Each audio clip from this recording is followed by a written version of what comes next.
Vamos só pegar um exemplo interessante. Vamos pegar o primeiro exemplo que aparece na Fenomenologia do Espírito. A ideia da certeza sensível. Hegel se pergunta: o que aparece à consciência como o dado mais certo e seguro do seu saber? O que aparece à consciência como o dado mais certo e seguro do seu saber é o saber do que lhe aparece imediatamente aqui à sua frente e agora. Você tem um aqui e agora que enraiza a certeza.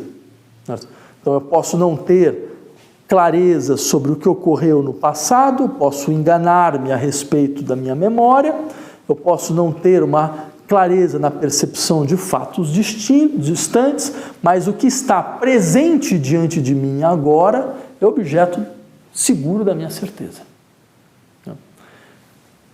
Então, vocês percebem, é um dado, eu diria, Hegel parte de uma ideia fundamental do senso comum. A ideia fundamental do senso comum é a presença, é o fundamento da certeza. O que está presente diante de mim aqui e agora, certo? Ele é, antes de mais nada, o fundamento do meu saber. Eu não posso me equivocar sobre o que aparece diante de mim aqui e agora. Só que aí vem uma questão interessante do Hegel, que é dizer, bem, o que a consciência sabe sobre esse saber, sobre esta presença? Ela sabe que essa presença ela se dá de maneira imediata. Há uma imediaticidade do objeto sob o regime da presença. Só que ele vai dizer, olha que coisa engraçada, a consciência acha que tem um objeto imediato, ou seja, o objeto no seu ser bruto, na sua presença bruta diante de mim, mas ela não tem objeto imediato algum. Ela acha que está se relacionando a objetos, quando ela olha assim para o caderno e fala, esse caderno está aqui diante de mim agora, só que ela não está diante de objeto algum. Como isso é possível? Diz o Hegel, a consciência tem a certeza sensível do seu objeto. É o primeiro estágio do saber. É isso. Saber da certeza sensível do seu objeto. Agora, vamos então pedir à consciência que ela fale algo sobre o seu saber. Se eu falar algo, não significa perder nada do saber. Só que o Hegel já é astuto. Porque quando ele fala uma coisa dessa, ele está querendo dizer mais ou menos o seguinte, ok, o saber imediato que se aloja na interioridade do sujeito isolado, certo? Isso não tem validade alguma. Só tem validade aquele saber que circula intersubjetivamente e que pode ser enunciado na linguagem. É necessário, então, que a consciência diga isto que ela sabe. Que ela saia do mutismo de ter essa certeza de que não há o que duvidar, de que as coisas estão aqui, que isso que está diante de mim aqui e agora é a forma fundamental do ser, do estar presente, do Dasein, do isto, do ser aí, do ser que está aí, que está neste lugar. Então, é necessário que ela saia disso e que ela consiga, então, partilhar esse saber. O que acontece quando a consciência procura falar sobre o aqui e o agora? Diz o Hegel, o aqui e o agora se perdem, ele desaparece. Eu digo, bem, você está diante de mim agora, eu escrevo, depois eu vou olhar de novo, cadê o agora? Sumiu. Ou seja, você pode dizer, isso parece um truque meio furado. Como assim? Parece que o Hegel está fazendo simplesmente jogando com uma característica de um certo tipo de termo linguístico que nós chamamos em linguística os deíticos, Esses termos que precisam de uma contextualização para que eu possa, então, saber, afinal de contas, ao que eles se referem. Então, por exemplo, isto, aqui, certo? São termos que não têm nenhum sentido fora do seu contexto de enunciação. Se eu retiro, eles perdem seu sentido. Só que o Hegel está querendo dizer, na verdade, é uma coisa um pouco mais complexa e mais interessante. Consiste mais ou menos em dizer o seguinte, a consciência tem um conceito de saber. Ela vai realizar o seu conceito de saber. Ela vai entrar em contradição. Aquele movimento.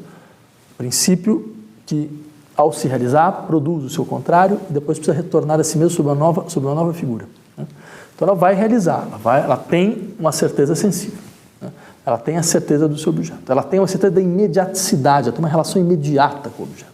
Ela não precisa de nada que lhe coloque entre ela e o objeto. Só que ela vai descobrir que não é verdade. Porque o que significa, por exemplo, digamos que eu tenha um objeto diante de mim, esse objeto, por exemplo, uma agenda, né? E eu esteja aqui falando com alguém que nunca viu uma agenda, não sabe o que é uma agenda. Aí, então, ele pergunta para mim, o que é uma agenda? Digamos que eu faça, uma agenda é isto. Eu faço, então, uma operação que chama designação ostensiva.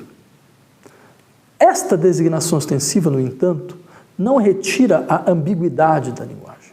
Eu não vou saber o que é uma agenda, simplesmente mostrando, é isto, visando, né? É isto. Por quê? Por exemplo, tem um filósofo analítico chamado Quine, que criava um paradoxo, que era o paradoxo da inescrutabilidade da referência, onde ele falava, quando eu tento retirar a ambiguidade da língua através de uma designação ostensiva, eu mostro simplesmente o quê? Por exemplo, como eu vou saber, como o sujeito que nunca viu uma agenda vai saber a diferença entre uma agenda, certo, e um caderno? Ou como é que ele vai saber que a agenda ela pode ter outras cores, pode ter outras formas, pode ter outro tipo de papel, pode ser inclusive não só isso, não pode não ter papel nenhum, né? Pode inclusive ter uma estrutura, sabe, de um celular, ou pode ter a estrutura de um iPad, isso pode ser uma agenda da mesma forma, né? Ou seja, para que ele possa entender, você percebe, não adianta para saber qual é o sentido de um termo, não adianta eu designá-lo ostensivamente, porque a linguagem nunca funciona dessa forma. Eu preciso contextualizá-lo no interior de uma estrutura. Preciso mostrar as diferenças entre termos contíguos. Eu preciso mostrar a sua funcionalidade a partir da funcionalidade de outros termos, de outros objetos que caem sob outros termos, né? Ou seja, eu preciso atualizar todo um sistema de relações e de variáveis. Aqui, agora, são sistemas de variáveis. Aqui, para que eu possa entender o que é aqui, eu preciso entender o que é aqui, o que é lá, o que é acolá, né? O que é agora, eu preciso entender o que é depois, o que é antes, né? Ou seja, eu tenho um sistema de variáveis. O que a consciência faz quando ela tenta apreender seu objeto? Ela descobre que, na verdade, ela organiza sua experiência sobre um sistema geral de variáveis. Ela não tem nenhum acesso direto ao objeto. Ela tem um acesso indireto ao objeto. Ela tem um acesso mediado ao objeto. Então, ao tentar realizar o conceito de imediato, ela realiza o conceito de mediação. Ela entra em contradição. Esta contradição, no entanto, ela não é uma contradição que simplesmente anula o saber da consciência. Ela é uma contradição que produz uma negação, diz o Hegel, uma negação determinada, algo que puxa a consciência a um outro modo de saber. E ela então vai tentar reconstruir o seu modo de saber, levando em conta o resultado desta experiência. E ela vai fazer isso continuamente, até ela chegar numa experiência que aí vai ter uma ruptura importante, ela vai descobrir que o seu objeto, certo? Na verdade, não é um objeto exterior, seu objeto é uma outra consciência de si. É uma outra consciência. Por isso consciência de si, porque aqui é a consciência de objeto. Quando é uma consciência de consciência, nós temos a figura da consciência de si. O que a consciência está descobrindo? Que antes da relação aos objetos, nós temos a relação entre sujeitos. As relações entre sujeitos determinam a forma das relações entre objetos. Você tem, antes do conhecimento do objeto, você tem o reconhecimento entre consciências. O que é realidade depende, antes de mais nada, da possibilidade de um reconhecimento bem-sucedido entre consciências. Posso dar um exemplo dramático para vocês.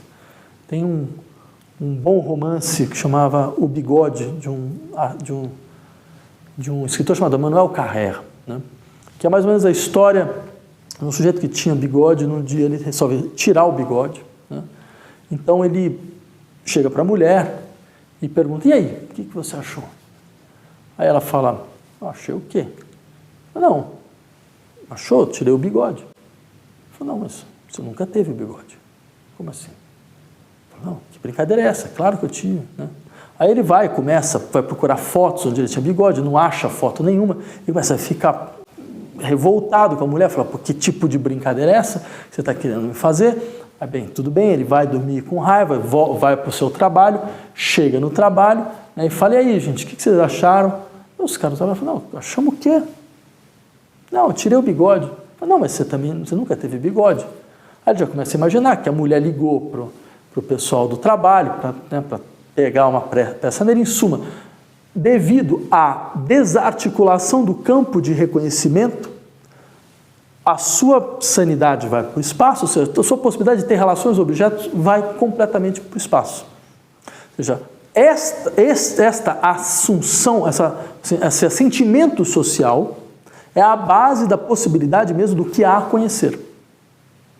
Retirado o sentimento social, eu retiro a relação ao objeto, que não é uma relação imediata, essa que é a questão. Ela é uma relação secundária, uma relação que é derivada da relação entre os sujeitos. Isso é um pouco que o Hegel vai insistir, que antes de uma relação de conhecimento, nós temos uma relação de reconhecimento. Termo importante para o Hegel, Anerkennung, que vai ser então um eixo fundamental da fenomenologia do espírito. Queria tratar melhor desse tema, que é um tema muito importante, num módulo à parte.